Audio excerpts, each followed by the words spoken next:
نظر ثانی کی جو درخواست دی گئی تھی اس پہ جب بلایا گیا تو چیف جسٹس صاحب نے کہا آج میں وکلاء کو نہیں سنوں گا بلکہ آج پاکستان کے علماء کو سنوں گا۔ تو الحمدللہ ہمیں یہ اعزاز حاصل ہے کہ ہمارے علماء میں سے حضرت مفتی تقی عثمانی صاحب دامت برکاتہم العالیہ ویڈیو لنک کے ذریعے سے سپریم کورٹ میں پیش ہوئے اور قائد جمعیت مولانا فضل الرحمان براہ راست سپریم کورٹ میں پیش ہوئے اور چیف جسٹس صاحب کو کہا جسٹس صاحب 72 سال میری عمر ہے، آج دن تک میں ذاتی مسئلے کے لیے سپریم کورٹ میں پیش نہیں ہوا، لیکن آج میں حضور کی ختم نبوت کا وکیل بن کے آپ کے سامنے کھڑا ہوں، لہذا یہ مسئلہ وہ مسئلہ ہے جس پہ دوسری رائے نہیں لی جائے گی۔ یہاں حضور کی ختم نبوت کا جو قانون بنایا گیا تھا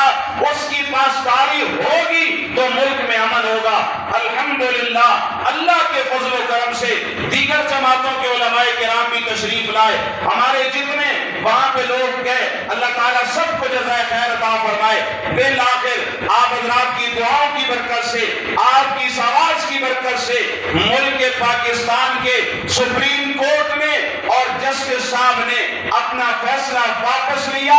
اور پھر وہ فیصلہ جو 1974 میں ہمارا قانون بنا تھا اس کو اسی طرح لاگو کیا گیا اور قانون بن گیا کہ اس ملک کے پاکستان کے اندر حضور کی ختم نبوت کے کسی دشمن کو مذہبی آزادی نہیں ہوگی۔ کہہ دو الحمدللہ۔ گویا الحمدللہ حضور کی ختم نبوت پاکستان میں پھر جیت چکی ہے۔ قادیانیت، مرزائیت اس پاک سرزمین پہ انشاءاللہ پھر ہار چکی ہے۔ کہہ دو الحمدللہ۔ تو یہ آپ حضرات نے اللہ اکبر، اللہ اکبر، زندہ باد۔ میرے قابل احترام دوستو، الحمدللہ